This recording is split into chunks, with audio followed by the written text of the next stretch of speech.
Welcome back. It's the Big Blue Banter New York Giants football podcast. Pardon me for not speaking so loudly right now. I am recording from my best friend's house down in Florida. I'm visiting him. He had a baby, now his second baby. So there are two babies sleeping in a couple rooms down. So I have to be a little tame, even though the last thing I want to do is be tame right now after that ridiculously thrilling Giants victory today. I mean, I said it after on Twitter, Nick. I can't remember the last time I felt like that watching a Giants game. Sure, you can point to the Ravens win. Sure, you can point to the victory before that against the Packers as fun, big-time wins. But this is a different feeling. This is a feeling of, okay, we're 5-1. We can win any game. We're in this insanely close game. And then craziness ensues in the fourth quarter. Like, first, the Giants have another fourth quarter comeback touchdown drive. Then this insanely long drive to stop them at the end by the Giants that felt like it was lasting 13 minutes of just pure intense pain and just nervous energy cruising and sifting through my body to the point where there's just like, oh, they converted a fourth 15. My God. Oh, 15-yard penalty to boot. Now they convert a pass all the way. Felt like I got reminders of years ago, Wisconsin, when they had Russell Wilson for the 1 year. They played Michigan State in a game that meant everything. And Michigan State threw a pass that went all the way to the 1, and they actually got the ball across the red zone and across the line for a touchdown. The Giants today rallied with Fabian Moreau and Xavier McKinney and others to prevent that ball from crossing the end zone plane. And once again, the Giants come out victorious in a game where they were underdogs. They're now 5-0 as Vegas underdogs on the season. They're now 6-1 on the season. And in addition to that, Brian Daboll became the first Giants head coach to start his career 6-1, Nick, since 1929. I mean, 1929. People weren't born in it. We're talking about Great Depression years right now. It's almost 100 years have passed almost since the Giants had a head coach who started his career 6-1, and they've had Hall of Fame coaches in that span. Bill Parcells, Tom Coughlin, two Hall of Fame coaches. And despite that, Brian Daboll's done something that they never could do, and he did it with a completely bloated roster from a salary cap standpoint. The Giants have almost $50 million in dead cap that's not being used, and that doesn't even count the $72 million Kenny Golladay who's not playing on this roster, and all the injuries to what's left of what the cap space that they actually can use on the players for this season. So obviously that goes without saying. You can't overstate the job that Brian Daboll's doing to get them to 6-1. And it's not just Daboll. When we say Daboll, it's the entire staff. But, man, it was a different feeling today for me watching this game. It brought back old feelings of a fan.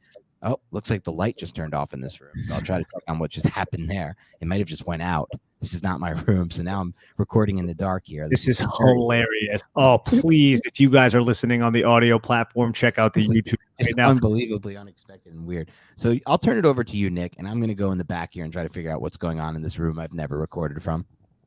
Yeah, this victory, Dan. First off, this is hilarious right now, but this victory had shades of Kevin Dyson and was it Mike Jones from the Tennessee Rams Super Bowl dating back to the late 90s. That's what it really looked like. I mean, down to the 1 yard line, and Fabian Moreau was able to make that tackle. Dan, did you get it all figured out, bud?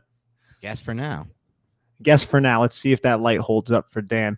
But that's where my initial thought went, because Christian Kirk caught it, and I was like, he's not in. And I just saw him trying to drive his legs. And I saw offensive linemen flying into Christian Kirk, and it was Fabian Moreau, it was Landon Collins, it was Xavier McKinney. They all just rallied around this guy and held him out. And I was like, I cannot believe that Jacksonville almost mounted a 10-play drive in 1 minute and 7 seconds with no freaking timeouts to win that football game. It was a sloppy, ugly win. The officiating was absolutely horrendous on that last drive.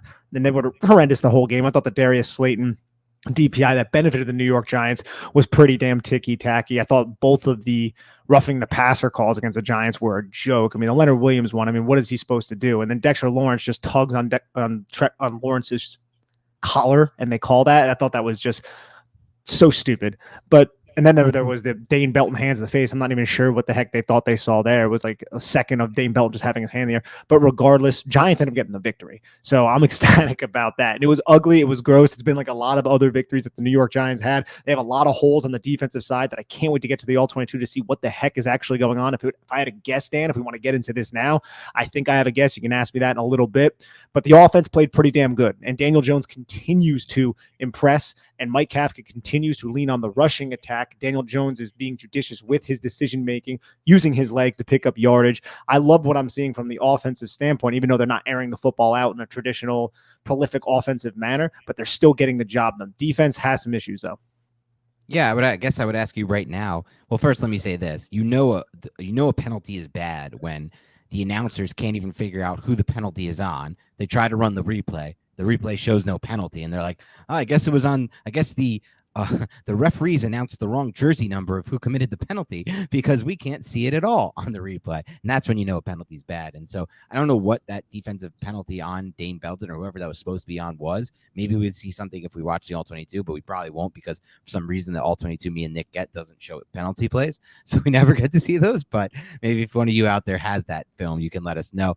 But that took away game-sealing interceptions. So that was a big one there. So yeah, there were some bad calls both ways, but I'd say let's get into it now. What would be your guesstimation for, what happened to the Giants today on defense? Because like you said, this was not a perfect game by any means. The Giants racked up a lot of yards. I believe it was like 460 something. And they also gave up about 460. And if it wasn't for a really heady play by Xavier McKinney, though, to be honest, I think mostly it was on Travis Etienne for not properly holding the football. He was kind of like Tiki pre-Tom Coughlin holding the ball there.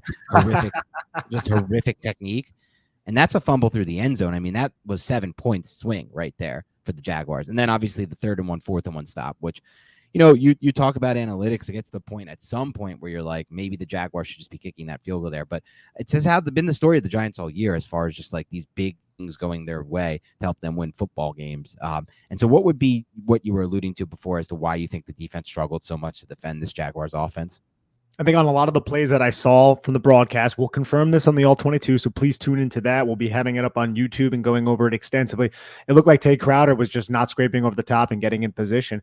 There was one play where I felt like Jihad Ward, it was one of the first long runs of the game by Travis Etienne. Jihad Ward did a really good job stepping down on a pin pull concept and just forcing everything to bounce outside, just basically using the wrong arm technique to present himself right in the hole and say, okay, you're not going to go here, create a complete traffic jam. And then Tay Crowder, who is that play side linebacker, supposed to scrape over the top of him and get in position. But Tay Crowder was caught right at the line of scrimmage, kind of peeking around, looking to see where Travis Etienne was. But it was a pin pull concept. You got to follow the blockers. You got to see where that's going. And I don't feel like he picked up on that. And then I think on the touchdown run, it was also on Tay Crowder and the 2-point conversion. And again, not fully sure. It's not like I can sit there and rewind and stuff from the film that we get even on the broadcast here. I have to watch the All-22, but that would be my guess. And it seems to be something that is pretty consistent with Tay Crowder throughout his entire time here in New York. Yeah, and it's interesting. We're not probably going to harp too much on the negatives after a game like today. That's probably more for the film review and we kind of dive more into it. But as we just think about it in our heads and we think about, okay, this is a team that's obviously ascending right now. The Giants 6-1. They've turned this thing around a lot faster than anyone expected. Doesn't mean they're without holes. And so as we kind of try to consider like how to fix this roster, how to improve this roster going forward. We're past the point of fix. This roster no longer needs to be fixed. They're winning 6 of the first 7 games they played. It just needs, and one of them, you can take away the Packers win if you want because the Packers do look pretty terrible now this year, but you can't take away that Ravens win no matter how you want to splice that game up because the Ravens are a good football team and they won again today. And now they're 4-3, I know, but they're still a good team. But regardless, they've won 6 of 7 games. You just can play the people in front of you. But I want to talk about how this roster can improve. It is interesting that we talk about receiver, right? We talk about corner and we talk about offensive guard, let's say, or offensive center, let's say. But when I hear us talk, and we don't think about it theoretically. We just talk about the actual evaluation of this, Nick, and we analyze it. We bring up the inside linebacker play a lot more than any of these other positions, to be completely honest with you. A lot of the big plays the Giants are giving up are because these inside linebackers. And really, to me, it's mostly Tay Crowder are not doing their job well.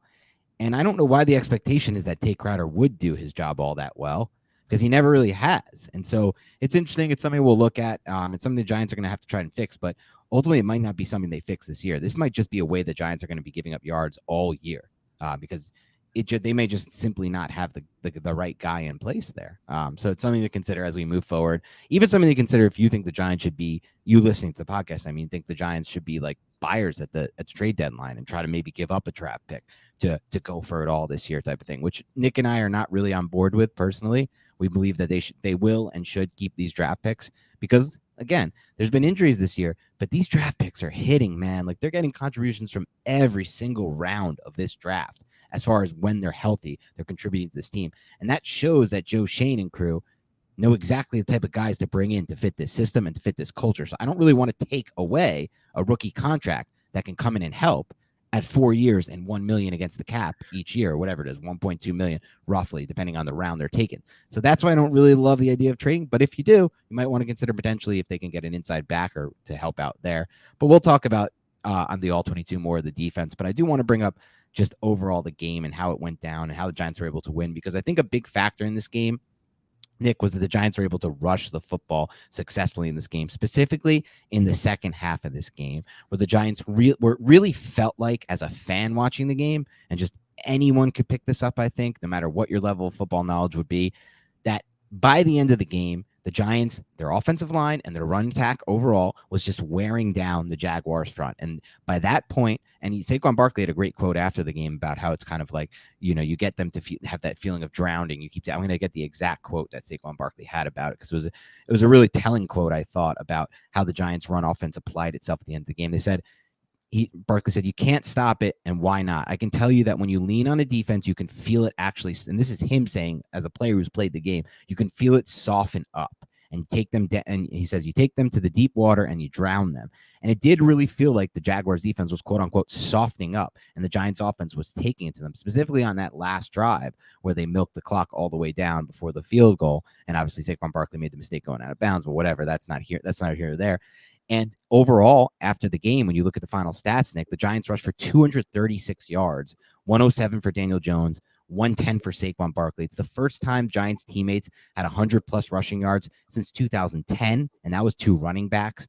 And this is all against a Jaguars defense that may not be the best defense in the NFL, Nick, but it came into the game averaging just allowing 89.3 rushing yards per game. That was the 3rd best run defense in the NFL, the Jaguars. And the Giants took them for 236 yards and yards when it mattered most at the end of the game.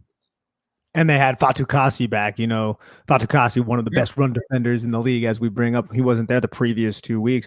But the Giants just wear you down, and they don't stray away from their identity in the second half. And I think that's something that I'm really happy about, because their identity is to rush the football. But it's also difficult to defend. I think the Giants actually ran the football the same play 3 times against Jacksonville, 3 consecutive times, and they couldn't stop Saquon Barkley on those plays. But another reason why they're struggling too is because they're chasing Daniel Jones everywhere too. I felt like when Mike Kafka and Brian Daboll were able to dial up in the second half to allow Daniel Jones to run those naked boots, to allow Daniel Jones to drop back and then rush the football whenever he had a lane, I felt like Jones did excellent in those types of situations, and it just forced the Jags to stay. Sorry about the dog. It just forced the Jaguars to stay on the football field. It forced them to chase around Daniel Jones and then chase around Saquon Barkley. And Dan, why stop running the football when it's working? You can keep going back to that well. And like you said, just softening them up. I think Julian Love made a reference too on the defensive side about drowning people like Natalie Wood or something like that. Did he not? He did make it. They both made that kind of reference. Yeah. So it's clearly the identity of the football team, as you mentioned. They stick with it.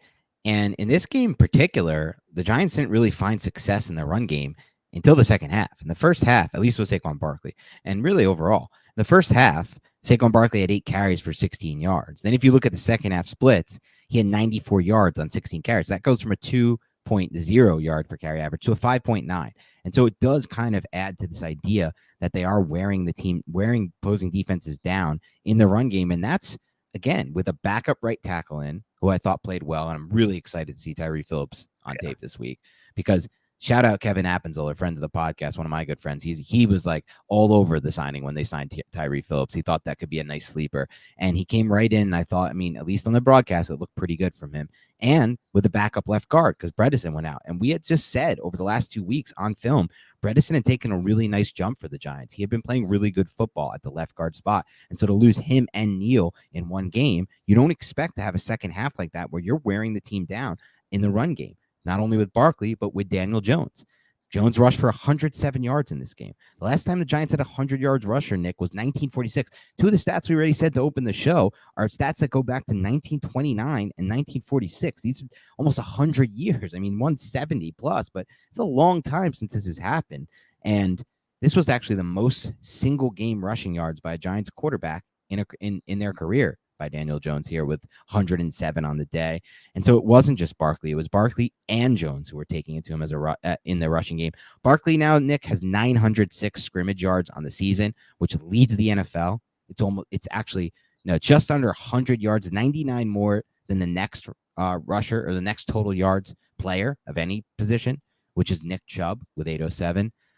So he's clearly playing like one of the best players in the NFL right now. We knew that already.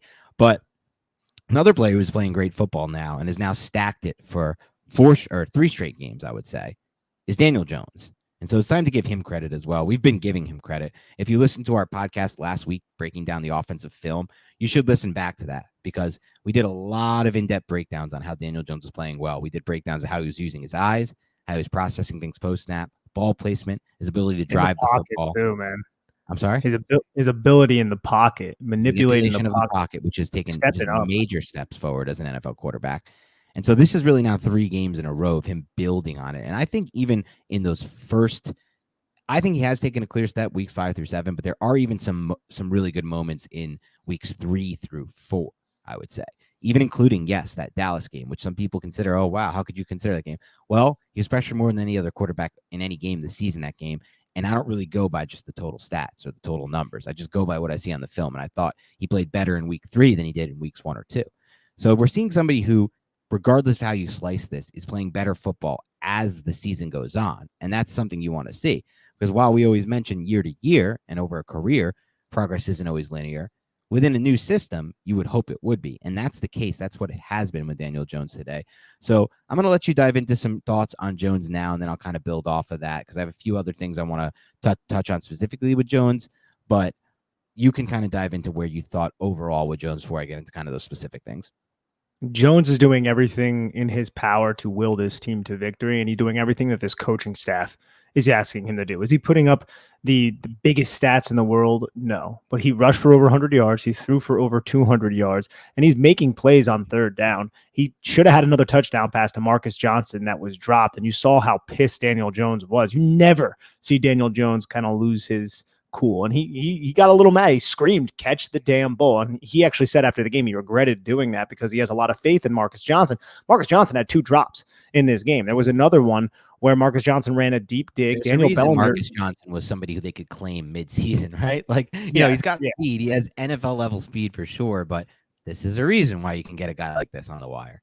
And he might still maintain his roster spot. I'm not advocating for him to be gone. This was just a bad game by him. He dropped a pass that I think was maybe a little bit behind him on that deep dig route, but I like how Daniel Jones kept his eyes downfield there. And we'll break this down on the All 22 podcast because he had Daniel Bellinger open in the flat, but Daniel Jones trusted the pocket, which he's doing much more consistently now over the last 2 weeks, stepped up into the pocket, kept his eyes downfield, and threw the ball to Marcus Johnson in that situation on that dig route, which would have went well beyond the first down marker instead of just checking it down to Daniel Bellinger. And I feel like his decision-making in that area where it's like, I can throw it deep here, I could throw it intermediate here, or I could check it down is so much improved from last year because he is taking the risk when he needs to and when it's like a high percentage that he's going to convert or there will be an ability for a conversion. The ball will hit the receiver. But if it's not there, he's either using his legs or he's taking the check down. So, man, from a decision-making standpoint, which has always been our biggest bugaboo with Daniel Jones, right, Dan? It has progressed substantially, I would say. And a lot of it is because of coach. And I love how even, and we'll touch on Daniel Jones in a second, but I even love how the Giants on the opening drive, Jags were showing a look like, hey, we're going to stop the run. All right, we're just going to throw the football then. And it was just RPO, throw the football, RPO, let Daniel Jones beat them. And guess what he did? Goes right down the field. Touchdown. It's the first time this season that the Giants scored a touchdown on their opening drive. And it was on the back of Daniel Jones. It was on the back of what the defense was presenting, good play calling, and the team trusting their quarterback to get the job done. Yeah, you nailed it. That first drive was basically all Daniel Jones. They didn't really run the ball at all on that first drive, like you said. And this was a great game plan by Mike Kafka again, because the Jaguars did everything in their power to take away Saquon Barkley, as we're going to see teams continue to do, because they, in their minds, are like, well, Saquon Barkley is performing like the best running back in the NFL right now. And we remember Daniel Jones for the old Daniel Jones. Well, now when you do that, this version of Daniel Jones within this system right now is making you pay for having that kind of mentality and that kind of game plan and approach. Because on that first drive, it was mostly all pass attempts and continuation of what we've seen all season, him playing really well off the play action passing game. And the ball that he dropped over the top to Slayton was finally an explosive throw down the field. I looked at it this week, Nick. Going into this week through 6 games, Daniel Jones' heat map is a really interesting thing to look at. Have you ever seen his passing? Have you seen these passing heat maps? It's kind of crazy because almost everything except for 3 throws all season have been between 1 and 20 yards. So it's kind of a heat map you've never expected to see. Now, this is prior to this game because on this first drive, he ripped the ball to Darius Slayton for the touchdown, which was over 20 yards. So it was his 4th of the season. And it was a really well-thrown ball, which we'll see on the film. Slayton bobbled it. It wasn't a clean catch, but he did thankfully come down with this catch. That would have pissed me off so much if he dropped that pass because that was a really nicely layered ball over the top with good ball placement by Jones. But I think on the Jones point, I want to say a few things because I do think Jones is playing the best football of his career, to me by far, at least on film. I know, again, the stats don't necessarily back this whole idea up, and you could point to like, oh, remember the Washington game where he threw for like 3 whatever it was with 5 TDs? And I'll just tell you, look, I don't really care what you think about that because the numbers say that it was a better game because that Washington defense had quit on their coach. They knew that coach was getting fired. They were not playing good. They had injuries on defense. And it was a bit fugazi to me compared to this, where you have teams that are playing their asses off like the Jaguars with a lot more talent on defense, the Ravens playing their asses off, or the Packers playing their asses off. The Packers have a ton of talent on defense.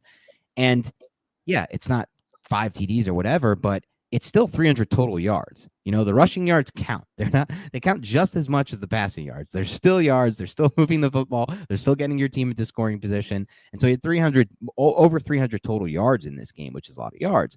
But for me, the main reasons why Daniel Jones is playing better football all come down to what you see on the film, and they come down to things that go beyond the box score. For example, now first you can start with something that is actually in the box score, the turnovers. We talked about going into this game. We couldn't remember off our hand, Nick, and we watched the film back every single week, multiple times. Off our hand, we couldn't remember a turnover-worthy throw since that Dallas game, since before the Dallas game, since the Carolina game, because we're personally not counting the David Sills interception. You want to count it, fine. We're not counting. He fell on a route. But since that throw underneath, now in this game, he did get a roughing the passer to take away an interception on a really bad interception by Jones. Let's be honest. It was a horrible interception. But if you take that, even if you count that one, right, and then you take back the Sills one, which we don't really think should count. So now it's kind of even. Take one back, give one back. Daniel Jones this season is a 1.1% interception per attempt rate this season. That's down from 2.6% in 2019 and 2.2% in 2020 and 1.9% in 2021. So it's even better by a considerable margin than the seasons with Jason Garrett, where the whole objective was to not turn the ball over via the interception. So the clear-cut improvement he's made protecting the football and not only being decisive where he wants to go with the football, but maintaining ball placement. And while maintaining ball placement and being decisive, making the right decision, making the right read. I think you described it really well a few minutes ago, Nick, when you said he is taking chances, but they're high percentage chances. Instead of taking chances that might lead to a turnover on a team that really can't afford turnovers, because it's not the MO of this team. The MO of this team is pretty clear, and that MO involves not turning the football over. But he's not taking those chances, but he's still doing the right things. And going into this game, Nick, just to harp on another thing I think he's done a lot better with, which is ball placement overall. He actually entered this game with the 7th best, this is a weird way to explain this. So the 7th lowest off-target percentage on his throws, according to Pro Football Focus. However they chart that, a bit subjective maybe. I don't know how they chart these things, what they consider on-target, off-target, but the film backs it up. Most of his pass attempts seem to be, from a ball placement standpoint, on target with where they're expected to go. And you could look at what we looked at, Nick, last week and this week.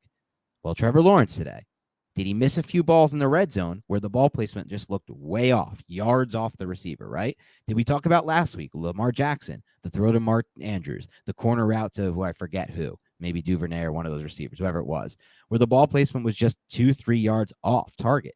You don't see a lot of those on tape from Daniel Jones. Now, is he taking too many shots on field? I don't know. Whatever. Maybe the difficulty of throw is a little different, but some of those routes, like when Lawrence misses a little red zone, whatever it is, wheel route or whatever it is, to I think it was ETN or whoever he threw it to that time, 3 yards ahead of the receiver, that's not even really a deep throw or anything like that. And so the off-target percentage is way down for Daniel Jones, and that had waned a bit last year. It was good as a rookie. It had waned a bit in 2020 and gotten way worse in 2021. He's brought that way back up. He's making better decisions. He's way more on target. And like you said, he's so much more comfortable in the pocket and where he wants to be within the pocket. So all those three things have shown noticeable improvement. And it's hard to not be excited, even for us who went into this season not expecting much from Daniel Jones, to be completely honest. It's hard not to be excited about what we've seen. Now, we've said it before and we'll say it again. We want the consistency out of Jones. We don't want just a 3-game stretch of this kind of play. We want it to be 9 of every 10 games. But you're on that pace right now, right? You're on target. You're on track. You got 3 games in a row like this, and it at least feels like in each game it's getting better and better. Each game is getting better and better. Not only do we have this step in the right direction from Daniel Jones from a passing standpoint because of the coaching, because of his own development, whatever. It's awesome. But, and this is a little bit of a, I don't want to say maybe a little bit of a catch-22. I think another big reason why we're seeing this progression of Daniel Jones from a confidence standpoint, from a professional standpoint, from a, is he going to be the long-term answer for the New York Giants, or at least the next year answer for the New York Giants, is the use of his legs. If we look right now, he already has 36 carries on this season. Last year, he had 39.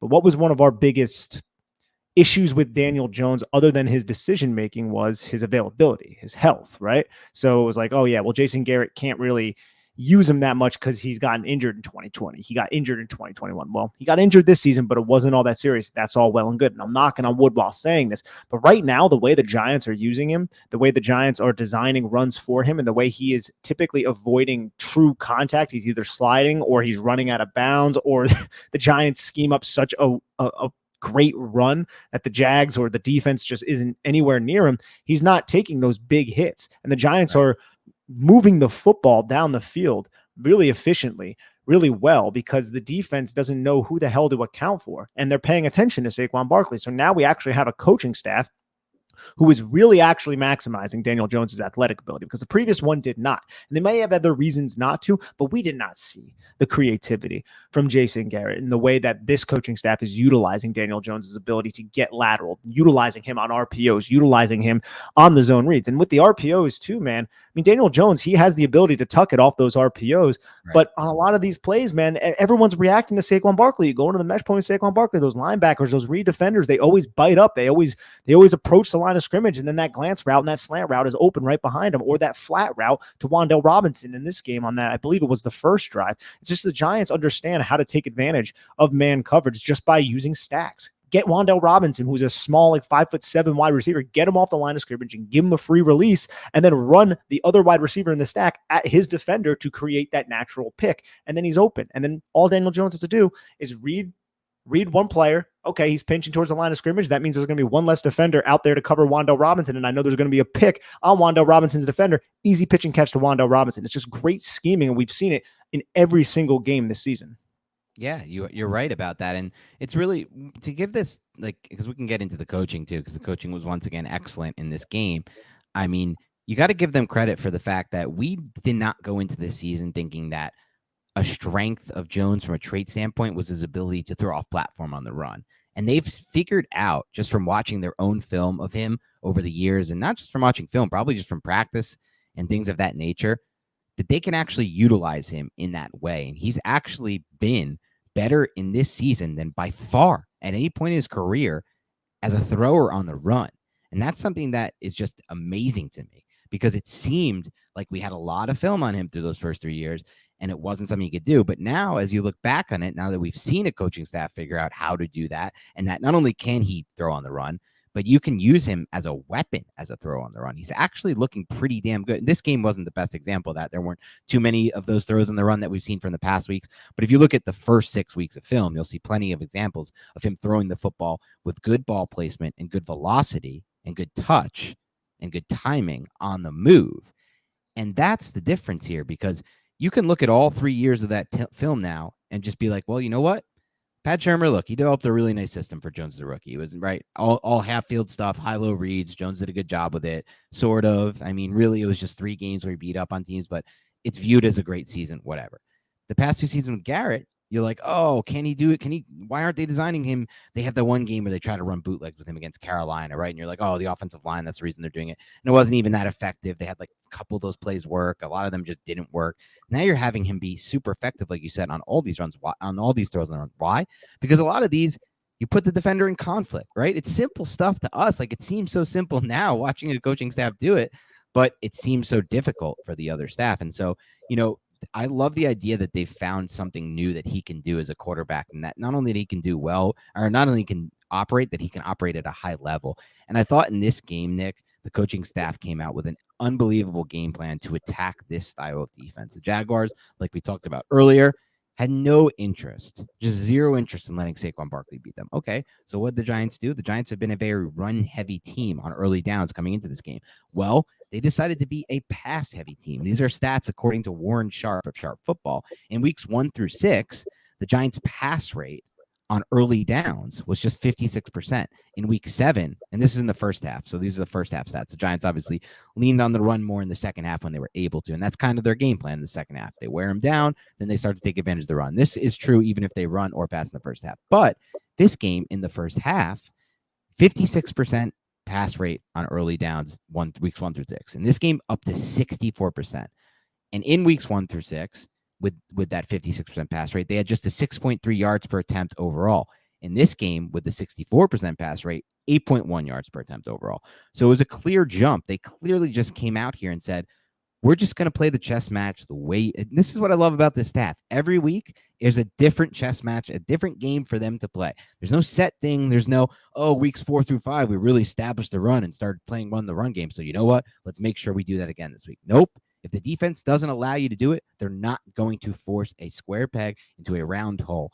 And Daniel Jones right now is allowing them to do that. The credit is both ways. It's not just the Giants coaching staff that deserves credit for it. It's Daniel Jones as well. Because if you don't have a quarterback who can operate in a pass-heavy attack, you can't do it. You can't change it. You have to just keep running the ball. We've seen this with teams throughout our lives as football fans. Some teams that just can't pass the football have to continue sticking with the run even when the defense doesn't allow it and they have bad games, right?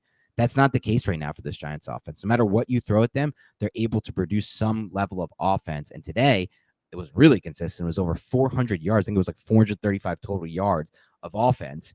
And that was after having to resort to a pass-heavy approach in the first half.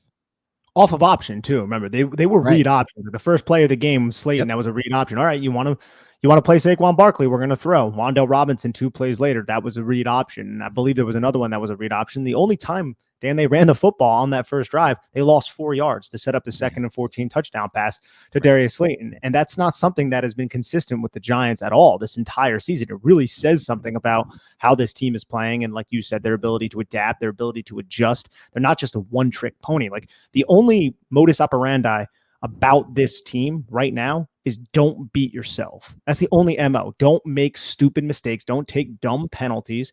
Don't turn the football over.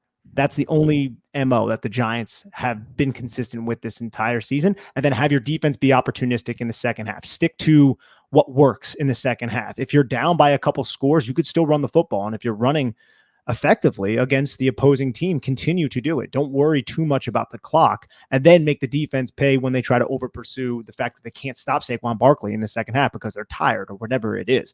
But the fact that Daniel Jones isn't turning the football over right now, and the Giants typically, and I know it didn't really happen on that last Jaguar drive, the Giants typically aren't making dumb mistakes. Like, even in this game, I think Jacksonville was penalized 12 times in this game, which is dumb mistakes, false starts. They're at home and they're taking false starts to open drives up and just crazy stuff like that you don't typically see from a home team.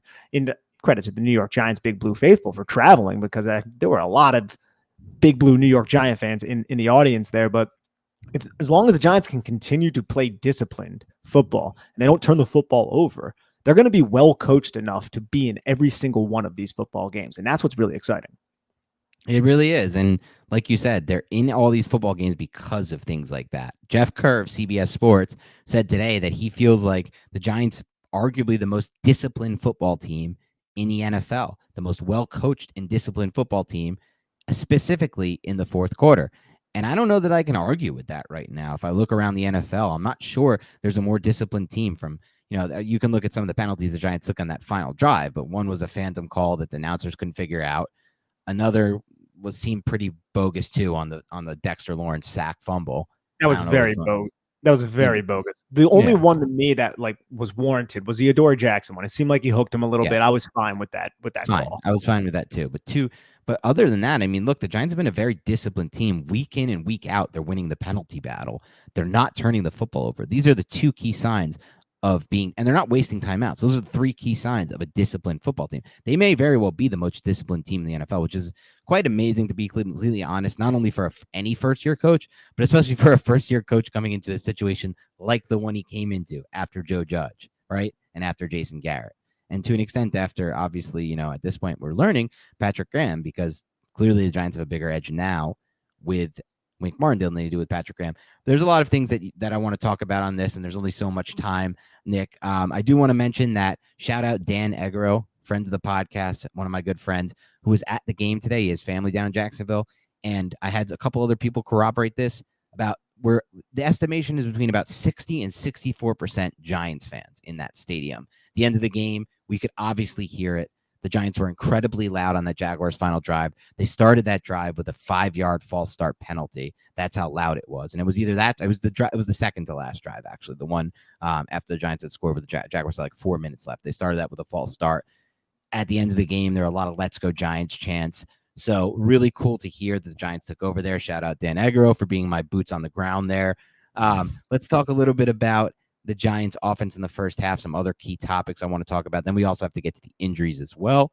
Those are big topics I want to talk about as well, Nick. But I want to start with Wandale Robinson here, Nick, who it appears got banged up in this game, and that's partially, in my mind at least, part of the reason why he wasn't, as effective or featured in the second half.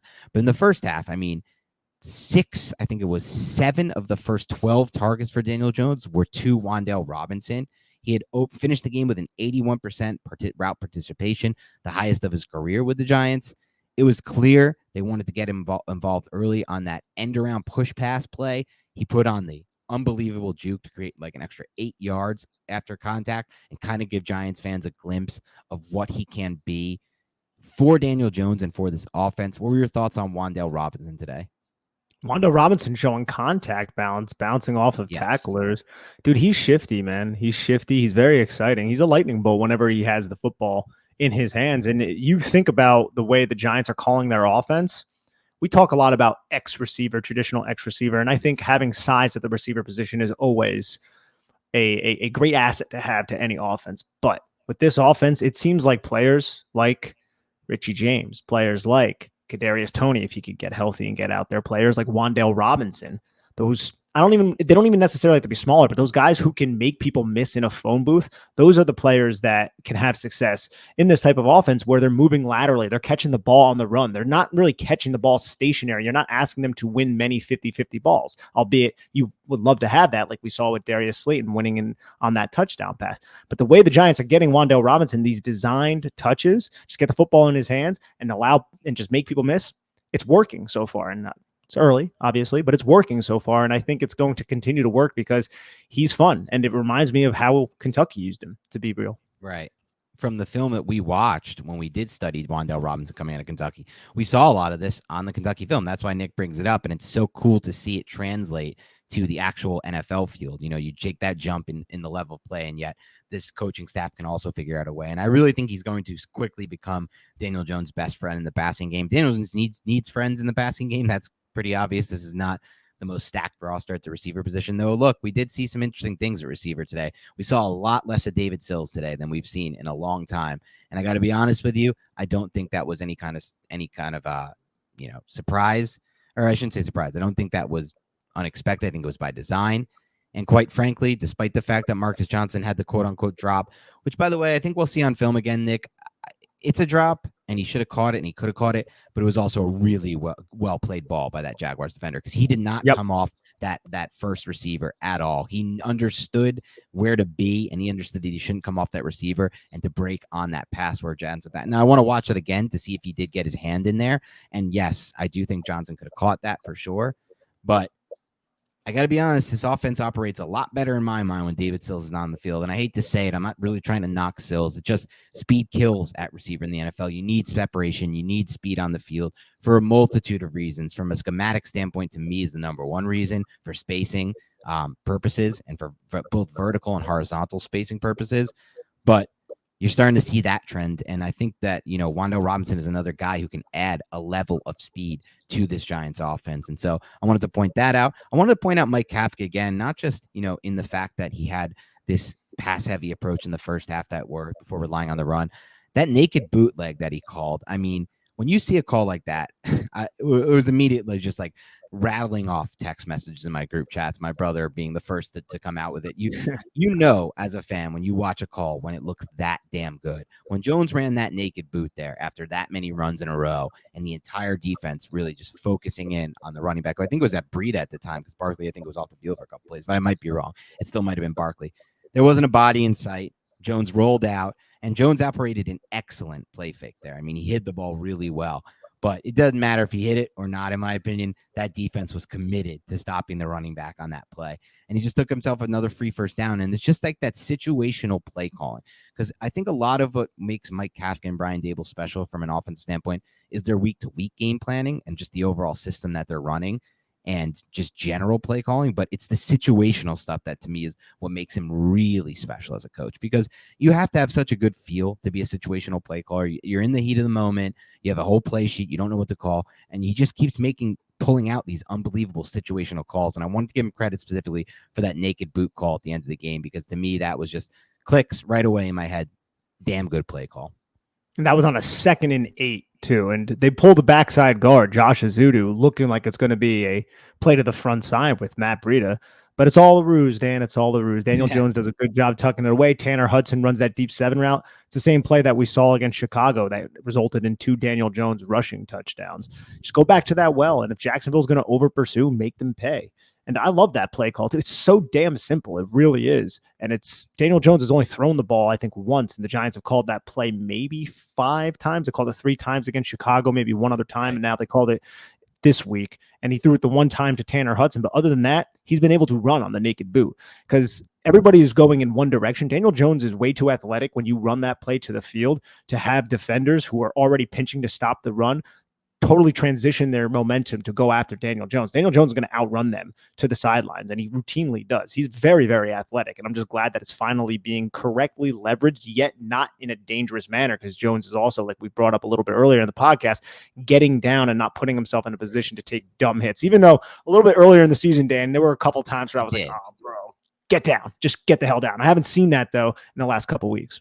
Yeah, that's improved a lot. I merely since the injury, I feel like that's improved. Maybe that's something that clicked with him post-injury. Like, look, I need to keep my body healthy. I need to be a little bit more careful taking these precautions. I want to talk a little bit before we transition away from the offense here to maybe some more things on the defense. I have one question, though, that I feel like could be its own freaking podcast. And I think there's a lot that goes into it, but it has to do with Daniel Jones. As we're still talking about the offense, I think it's apt.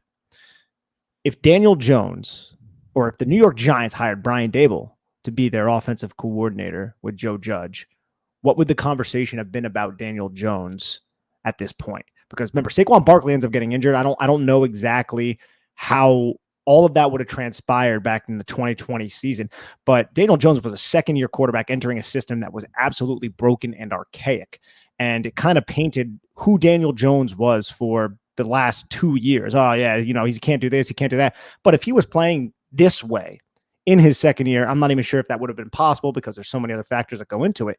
But the entire conversation around this player would be so much different. And I think it's a unique thing to kind of ponder over. It is. And it's also interesting to think about like how different it would have been, because I don't know that a lot of this isn't because of I want to say culture. I hate the word culture, but just the overall feel that's going down in the Giants locker room because they're winning games early, right? And not just because they're winning games, because it's a different atmosphere. It's not the Joe Judge days where, since players have mentioned, look, you make one mistake in practice and this guy killed you for it. This guy ripped into you. It was the old school, like bad Patriots coordinator, bad Patriots coaching tree type of way where we had this like, ooh, we're walking on eggshells. Ooh, can't do anything to piss off Joe Judge, right? This guy's going to rip us if we do anything. We're going to have to run laps like a high school kid.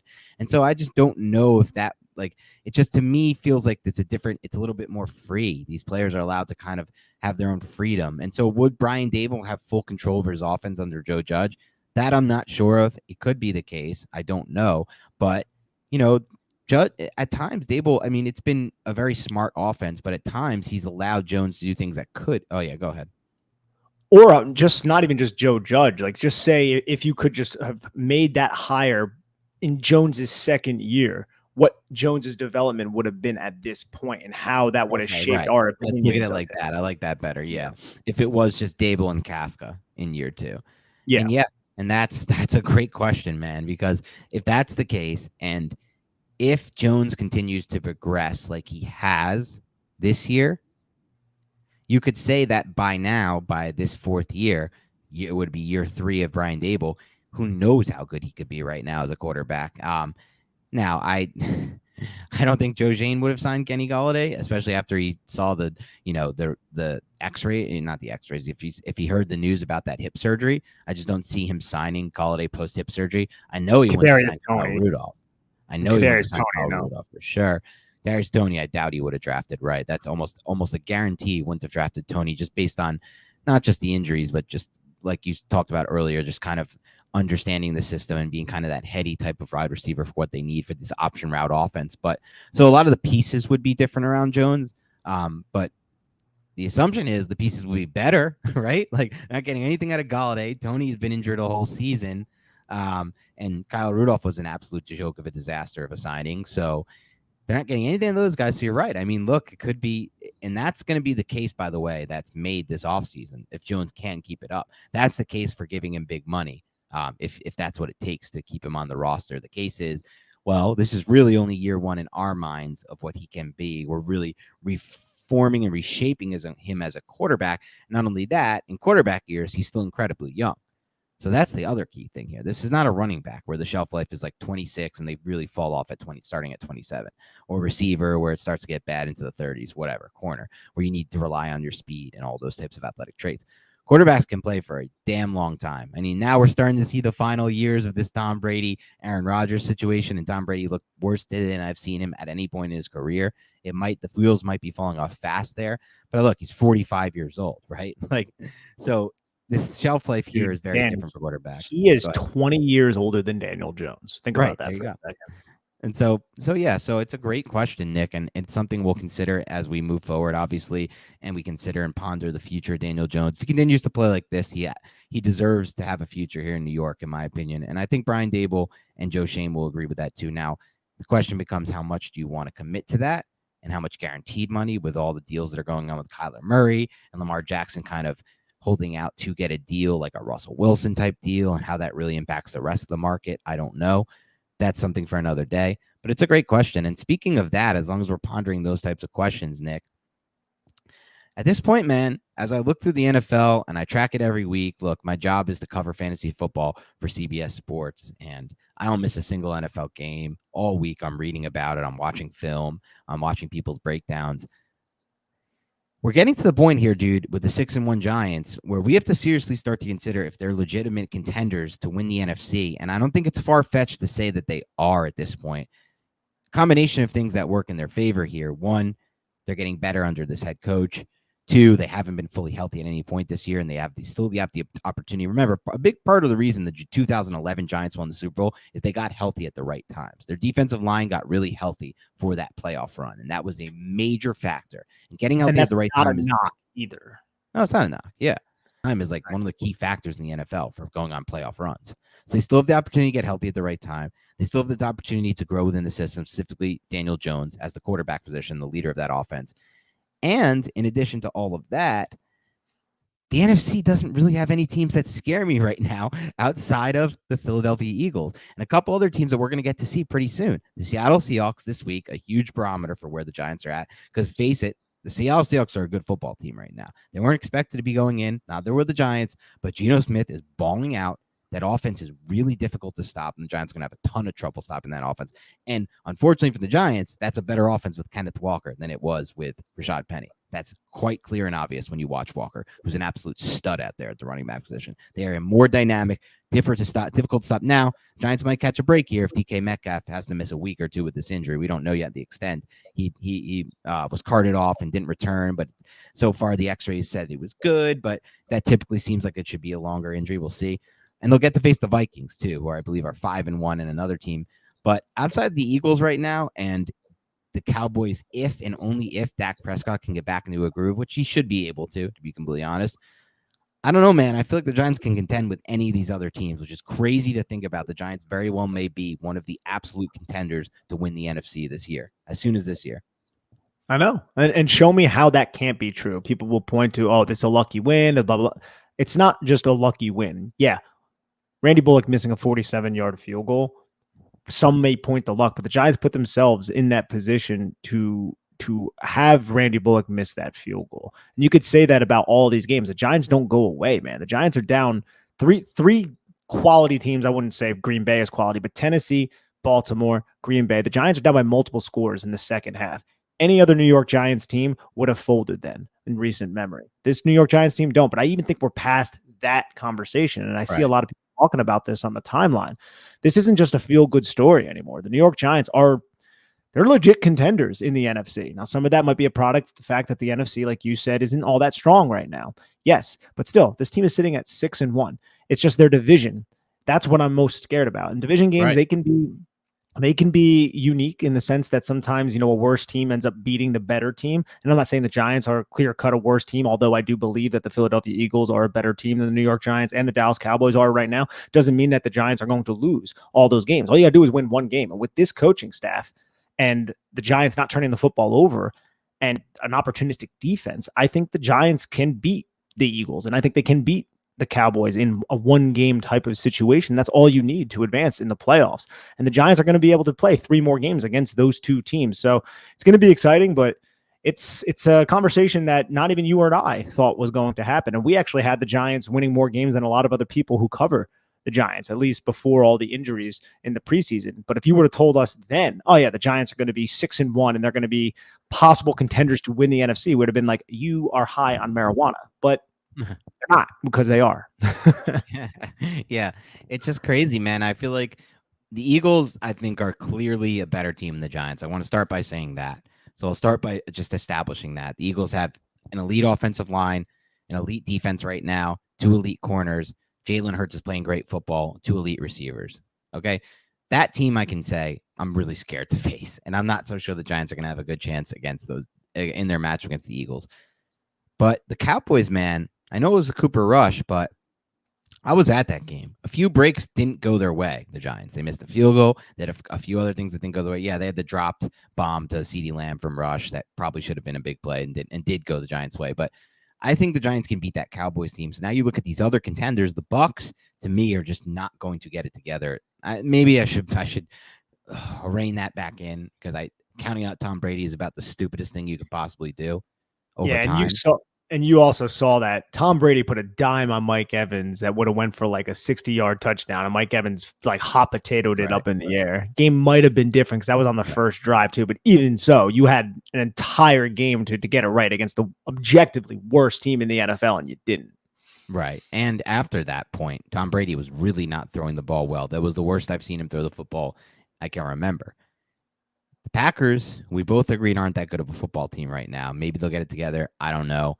They probably, it's you debate if you should make the trade for your future when it comes to Devontae Adams. You don't want to re-sign him and put yourself in a bad cap spot when he's older. But you had a small window with Rodgers, so I'm not so sure that was the right decision. The West, to me, the Giants could beat any of those teams in the West. The Rams, to me, are not going to get it together with that offensive line. I'm not saying they're not going to get together to the point where they're going to be a guaranteed win over the Giants. The 49ers, I'm never going to consider a Jimmy Garoppolo team to be a guaranteed win over the Giants. Look, the guy stinks, in my opinion. I know he has decent stats, whatever, blah, blah, blah. He has the best situation ever, and he throws interceptions like the one he threw today, which is just unbelievable. And Jeff Wilson's open on the arrow, on the inside Texas route, and just not not even processing that. So he's a one, as the announcer said today, whoever's calling that game, I thought it was great. He's like, he threw a nice ball, or there was a completed play to Brandon Ayuk, and he's like, yeah, if Jimmy Garoppolo's a great one-read quarterback. That's essentially what he is. He's a one-read quarterback in my mind. And so I'm not going to include them in the Cardinals. You saw them. I mean, they had an okay win, I guess, on Thursday night, but Cliff Kingsbury doesn't scare me at all. And then you move on to the Seahawks, a team that we mentioned, and the Vikings, who I think are kind of both teams that are in the Giants' position, right? Like, I don't think either of those teams are definitely better than the Giants. So at this point, I don't really feel like any team but the Eagles are definitely better than the Giants in the NFC. And that's an absolutely insane point to be at in week 7 of this first year of the rebuild. The thing that sucks about the situation, though, and I know the Giants have only had one loss, so the division is still within their sights. But I agree with you. I think the Philadelphia Eagles are a better football team than the Giants. Giants are going to be a wild card team, which means they have to go on the road and play, which means they won't have the home field advantage, which will ultimately work against them. Now, can they overcome that? Sure, they can overcome that, but it's definitely something that's working against them because, as we've talked about on the podcast, Dan, it seems like MetLife, for the first time in a long time, is starting to become a home field advantage type of atmosphere. Good point. Really good point. But I will say this, I'm not ready, though I do think the Eagles are a better team on paper than the Giants. I'm not fully ready just yet to rule out the possibility of the Giants, who are only one game behind the Eagles as it stands today. Yeah, of course, Right? Injuries, like there's so much, Yeah, the Giants could still beat the Eagles in this game. Football's a crazy sport, man. Just because they're better on paper doesn't mean they're a lock to beat the Giants in these games. So Giants still have an opportunity right now. They're only one game behind there. And I want to transition to the injuries in a second, but I do want to first talk about giving some credit here to the job that Bobby Johnson has done as an offensive line coach. Look, it's really easy for us as fans to get on board with new offensive line coaches. There's a lot of fluff pieces that come out. You can be like, oh, look at this, what this guy did in the past. We did it with Rob Sale. We did it with Mark Colombo, whatever. But Bobby Johnson, I mean, this is just a steady drumbeat that continues for him. Evan Neal has improved under Bobby Johnson as a rookie. Ben Bredesen has taken the biggest steps of his career under Bobby Johnson. He's had massive injuries to deal with. He's had to shift different guys to center. He's had to deal this game with Evan Neal going down and his left guard going down in the same game. And yet you just see an offensive line that continues to produce, that continues to get better as the game goes on. And really, I didn't feel like pass protection, which is shocking even after those injuries, was much of an issue today as well. So I just wanted to point out that we may have finally got this thing right on Bobby Johnson as far as offensive line coaches go. Definitely a step in the right direction over the Hal Hunters of the world. I'll say that much. And I have a lot of respect for a lot of these positional coaches, man. I really think Bobby Johnson is going to be a name that we might be hearing about if the Giants' offensive line, these younger players, continue to ascend. Like you hear Jeff Stoutland and players like that. Obviously, or coaches like that. Obviously, Bobby Johnson isn't quite there yet, but that's the goal, to get that kind of reverence from around the league. And Bobby Johnson is really doing a wonderful job right now with the New York Giants. And then you have Andre Patterson and what he's doing with Dexter Lawrence, Leonard Williams, and the defensive line. Drew Wilkins, the outside linebacker coach.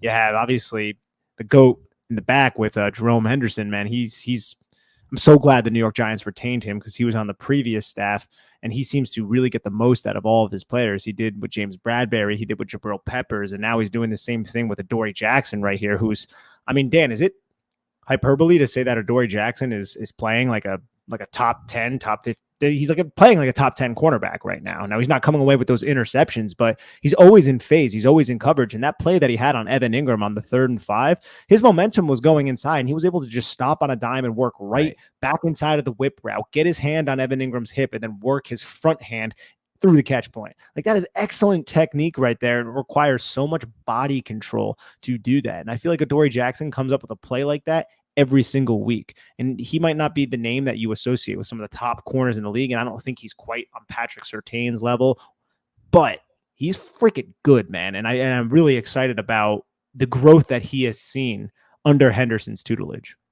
Yeah, I think it's a great point. Look, he went out for a few snaps. Thankfully, he came back in. We're going to talk in a second about the injuries, but it just, you can see it. It's so obvious with him. It's so obvious watching players like this that fit like a glove in coverage, and they just always seem to be sticking to the receivers. And that's kind of like Adoree Jackson. And I love how you bring up the technique stuff there with Adoree Jackson, because that's partially because he was coached that way on the back end by the Giants coaches. And this is a player who had all the talent in Tennessee, but quite frankly, didn't put it all together. He would have never been released and able to hit free agency if he was playing at this level with the Titans. He's reached a new level with the Giants coaching staff. And we're seeing that with a lot of these players. And we're going to continue to see that moving forward with a lot of these players because the Giants right now have a really good coaching staff in place. And it's making one of the key differences. It's one of the key differences in why they're a winning football team now, winning 6 of their first 7 games. So I did want to point that out for sure. Let's talk now about the injury situation for the Giants. I want to start with Daniel Bellinger, the starting tight end, who had a nasty kind of like punch eye poke. And Bellinger is not a visor player. So without wearing the visor, it went through. His eye looked pretty terrible. I did get a shout out, Nick, right after the game from Frank Bellinger, friend of the show, who now I talk to on a weekly basis, sometimes more. So shout out Frank, who did listen to our last week's reaction pod. Maybe you'll listen to this. He just wanted to reach out, sent me a clip of the play, which, by the way, this is one of the just all-time most wholesome dad moments from Frank Bellinger. I shared this with my family, and they loved it too. I mean, they just love the fact that I'm talking to Frank Bellinger, but they love the fact that he's like, here's the play. He sent me a clip of the play. He's like, can the NFL do anything can the Giants do anything about sending to the NFL about this being a dirty play? And I'm like, you know what? Let's see, Frank. I'll pass this along to my people. Let's see what we can get done about this, because it wasn't dirty. I don't know if it's considered a dirty play in the NFL, but I mean, look, his hand went right through that face mask, and Daniel Bellinger's eye looked pretty bad after. I think both Frank Bellinger himself and the Giants, I think it was maybe Tom Rock, have since confirmed that Bellinger's vision is fine. So that's a really good sign. Daniel Bellinger's vision is fine, but he is getting surgery. So no one knows any kind of timetable, I should say, for Daniel Bellinger right now. But that's the first injury. Bellinger was ruled out. Then just to add to that, Nick, and we can recap them all if you want, we should. Evan Neal left with a knee injury. Now, initial reports say that he has an MCL injury, sprained MCL. That's the same injury that kept Thibodeau out for over a month. But after the game, Evan Neal himself said he was fine. So who knows what the situation is there. Fine and MCL are different. I would expect that Neal, especially given the way the Giants have been pretty conservative with injuries all season long, will be out for the 4 weeks. We'll see what happens there. And then the last of the injuries was Ben Bredesen, who suffered an injury that was bad enough that he was immediately ruled out. Yeah, that sucks to hear about Bredesen. One thing on Evan Neal, though, before I get to some of this other stuff, does he not have one of the coolest voices on the New York Giants? Yeah, it is an interesting, deep voice. I don't know where Evan Neal's from exactly. Was he from? I don't think he's from Florida. He went to IMG He's Academy. Yeah, he went Florida. to IMG. Okay, yeah, he did go to. Okay, Bradenton, Florida. He does have like a deep southern voice. Yeah, I love his interviews just because it's so smooth. But in terms of both Evan Neal and Daniel Bellinger, and I know we brought this up earlier, but it says something about this team and the next man up mentality that Evan Neal he's a good run blocker right now. He has his issues, right? But if he gets a hold of you, you're gone, and he can clear a path. And Bellinger for a rookie tight end he's like an elite blocker right now for a rookie tight end, and that should only develop better in terms of him relative to Chris Myrick, who I do think is a good tight end blocker. I think you can say Tanner Hudson, not so much. The fact that both of those guys weren't there and the Giants were still able to run the ball as effectively as they did in the second half says something about this team. But I really hope Daniel Bellinger can just get healthy, because that looked bad, and that had to be some sort of penalty. You can't just poke a guy's eye out. I don't know if that would constitute a face mask, even though you weren't grabbing the face mask, but the guy's eye was swollen shut. I felt terrible for the kid.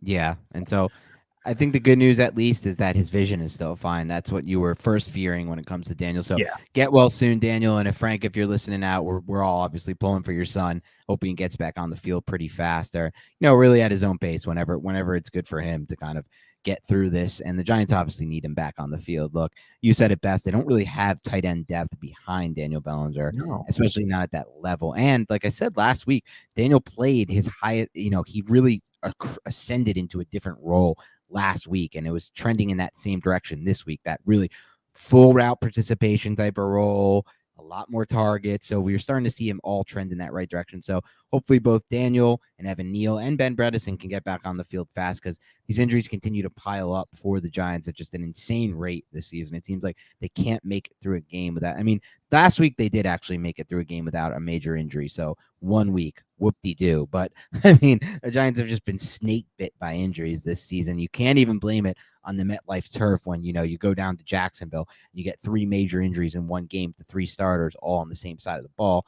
But that's kind of the updates right now on the injuries. Nothing too much more on that as of now. We'll probably discuss that more tomorrow, as and maybe a prelude to the All-22 film review on the offense side of the ball, which, by the way, is coming tomorrow. For those who don't know, maybe new to the podcast, we will be doing an All-22 offensive film breakdown on Monday. You can catch it on the podcast and on the YouTube page, where you can literally watch along with me and Nick and I, as we break down the Giants film. So you'll get to see the All-22 coaches film. You ever want to see the film? Yeah, that angle from this end zone or from the sideline overhead view where you can see the whole safeties, the whole chest mask as it unfolds. You'll get to watch it with Nick and I as we break it down. We'll do that for the defense as well. That comes on Tuesday. But outside the injury front, Nick, a few other things I want to touch on. You talked about the next man up mentality for the Giants that they've had. And, that's a testament to the players, testament to the coaching.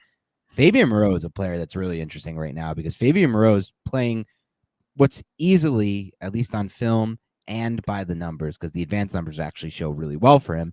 His yards per snap is really good. Yards allowed per snap. He's playing the best football of his entire career with this coaching staff and with the Giants and with this new fit in the Wink Martindale system. So any thoughts on kind of that next man up mentality as it pertains to Moreau or anyone else on the Giants right now? I think it has to do with coaching too. Yeah. I mean, I think Jerome Henderson, I think Wink Martindale, I think the coaches are really getting the most out of these players, and they're also bringing in the right guys to execute the assignments that they ask. They don't seem like the coaching staff that really wants to fit square pegs into round holes like you see around the NFL.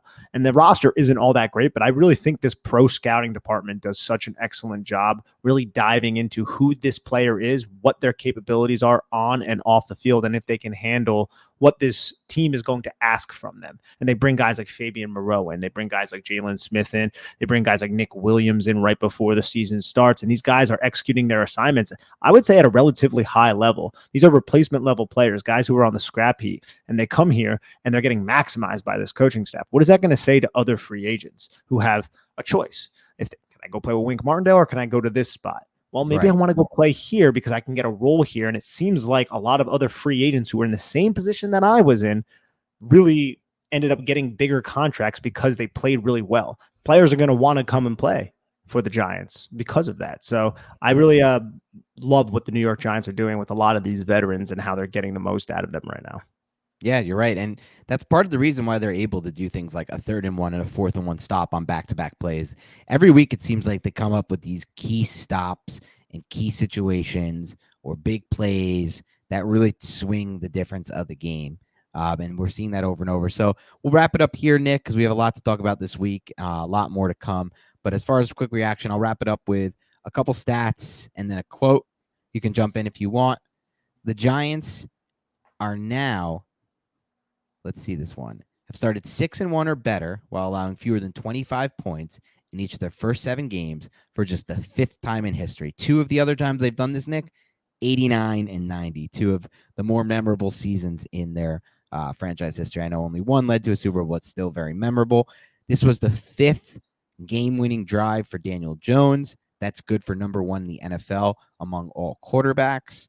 Also, in addition to those fun stats, the Giants are now the first team in NFL history to start 6-1 or better and have each of their first 7 games decided by just 1 possession. So really tight games for these fans, for us as fans. I mean, look, it's been nail biting every single week, intense, as fun as it gets. And so we'll end it with this, Nick, with a quote. Also end it with this, though, before we get to the quote. How many of those teams that have started 6-1 are technically 3rd in their division? Yeah, how crazy is that? Right. 6-1 in 3rd in the division. And like I said, it's not just that they're cleaning up at the end of these games and they're making these comebacks. They're making huge plays at the end of these games. The last 4 Jaguars possessions were a punt, turnover on downs with a 4th down stop, a punt, and then a stop at the 1-yard line where, again, the Giants made an excellent play rallying to the football. And so with that said, this Giants team, despite being 6-1, like I mentioned earlier, are now 5-0 as underdogs. 5 of these games, despite them being a 6-1 team, the Giants were underdogs. So on the perceived lack of respect for the 6-1 Giants team, Nick, I'll leave you with the Kayvon Thibodeau quote to end this bad boy off. He says, "I don't care what people around the league do. F them. Only people that matter to me are the people in this locker room. You know what? That's an excellent quote. It's an excellent approach, and that's a big reason why the Giants have been able to get off the 6-1 start. So very exciting times right now for us as Giants fans, and more exciting for us, even Nick and I, as people who are commentating on the Giants. This is a whole lot more fun when they're good. And so keep it locked and loaded here on the Big Blue Banter podcast. We got a lot more coming this week. And I'll mention this. A lot of people were asking about the preview podcast this week for the Jaguars. We actually had 2 separate guests lined up, but it just didn't align. Both guests had to back out last minute. And then when we tried to reschedule, I was traveling Thursday, Nick was traveling Friday, so it just didn't end up working out. We'll remedy that, though. We're going to go searching starting tomorrow for someone we can line up for this week for the Seattle Seahawks game, a big game. We'll take a look into that. I have a couple ideas in mind. I'm going to swing big to start. I have somebody I really like who breaks down film on that Seahawks team that I'm going to swing big for to start. We'll see if we can get him. And if we can, we'll give you that. But we'll give someone for sure to preview. 2 more podcasts breaking down the offensive defensive film. We're going to do another mailbag because those are fun to do. And a lot of important. And we're going to do something else this week because there's a lot to talk about. So keep it locked and loaded here on the Big Blue Banter podcast.